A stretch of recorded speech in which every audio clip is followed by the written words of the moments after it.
You're listening to Young and Restless Update 24, all the latest in television entertainment news. Hello everyone, welcome to my channel. I hope everyone have a wonderful day. Before starting the video, please go ahead and hit the subscribe button and give this video a like up. Kate Linder has made Esther Valentine's presence felt on The Young and the Restless, despite the fact that her role was only scheduled to last one day. Celebrating her 40th anniversary is a huge milestone, but it's also rather emotional since it reminds her of Gene Cooper, whom she thinks about all the time, especially during this time of reflection on her Geno City sting. Linder recalls Mrs. Chancellor and Esther's adventures vividly as she reflects on 4 decades of happiness. Soap preview for April 14 to 18, 2025. Overdue reunions, tragic health news, and a shocking switch-up. And it's the October 1991 Masquerade Ball episodes that still get the star choked up when recalling to Soaps.com how one touching moment meant so much to her. In what Linder calls one of her favorite shows, Esther sings "Everybody Ought to Have a Maid" while dressed as a French maid, complete with a feather duster and showing off a little leg. What gets Linder every time is how the introduction went down at the beginning of that scene. Mrs. Chancellor, dressed as the Queen of Hearts, was the MC and she introduced Esther, she recalls. She said something like, "Well, now ladies and gentlemen, I give you." She started to say, "I give you my maid," but instead she went, "I give you my, just a little beat, my friend." It's small moments like Catherine recognizing Esther's importance in her life that Linder loves remembering because it keeps Cooper close to her. "I feel like she's with me all the time," she admits. "I can hear her today. I hear her in my head saying, 'Really? 40 years?'" And with Esther showing no signs of stopping, Linder has a few ideas on what her next steps should be since the inquisitive gal has gathered quite a bit of knowledge working at the Chancellor Mansion. "I've always thought it would be really interesting if Esther went to work at maybe Newman Enterprises or something, because people would think that Esther could never do that," she says. Linder adds that her character is a lot smarter than people know because she watched a lot, which would make her a valuable asset in the business sector. Esther hasn't had much luck with romance, but Linder believes there's still hope. Maybe she wouldn't screw up any relationships, she jokes. Perhaps Esther will have her hot love affair after all. For more of our chat with Linder, including more memories of her time as Esther on The Young and the Restless and her favorite fan encounter, watch the entire video interview above. Then join us in taking a look back at her 40-plus years on the show with fun photos and backstage secrets. Claire joins Kyle at Crimson Lights, and they kiss. Esther walks over and says, "Oh, yum love." She quickly realizes from their expressions that they haven't said the L word yet. Kyle confirms they haven't. Esther wonders what they're waiting for and urges them to just say it already. They sit and discuss how awkward that situation was, before sharing small talk about their lats and work. Claire tells him Nikki wants her to learn as much about the company as she can. Kyle asks her for dinner, and she agrees.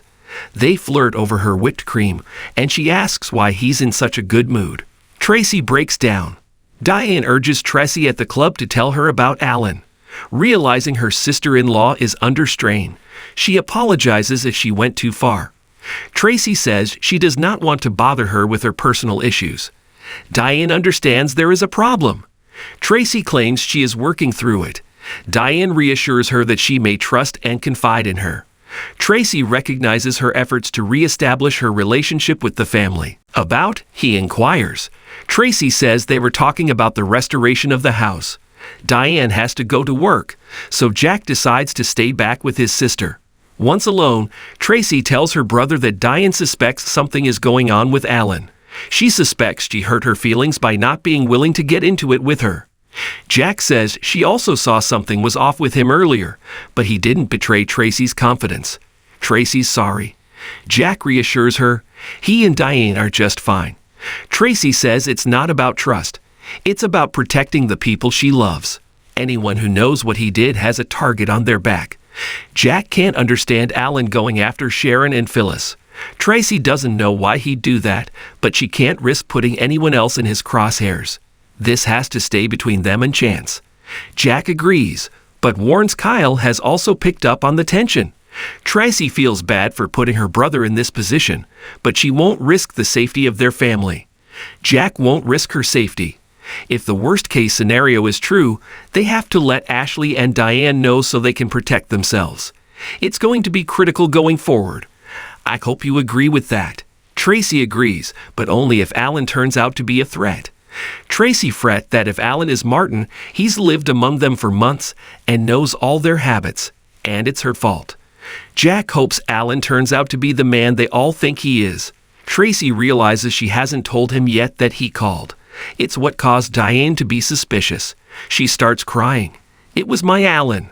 It was the man I'm in love with.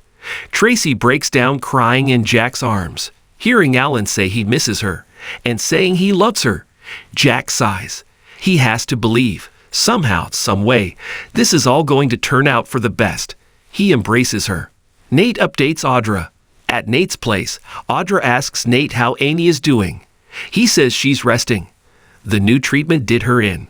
He tells her about her hearing him and Damien getting into it. Audra asks what happened. Nate says Lily dropped by and accused Damien of lying to them. He fills her in on Lily's information. Damien denied it vehemently. Her source was Victor Newman. They go over the situation and Audra is sure Victor's working an angle. Nate says Lily believes she can trust him. Audra scoffs at the idea of the mustache making amends to his cousin. She points out Lily went to Victor behind his back. Should she worry she's having her investigated too? Nate muses. It's not like there's anything to find out, is there? Audra says she's an open book. They wonder why Victor would want to make Damien look bad. Nate suggests Victor was given false information, although someone would have to be pretty clever to get away with that. Audra thinks it's possible Damien is lying. Maybe he really does have an agenda. They debate, and Nate says Damien seemed genuinely surprised and upset by Lily's accusation. Amy convinced him Damien was telling the truth.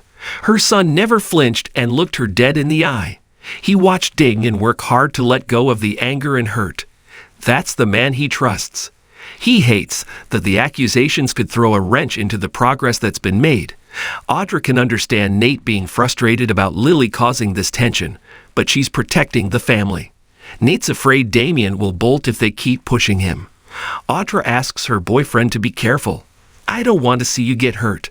They kiss and canoodle. He promises to be careful, but he's more suspicious of Victor than Damien. He's involved himself in this for a reason, and I want to find out what it is. Thank you for watching this video. Please subscribe my USR Media to our channel, and stay with us.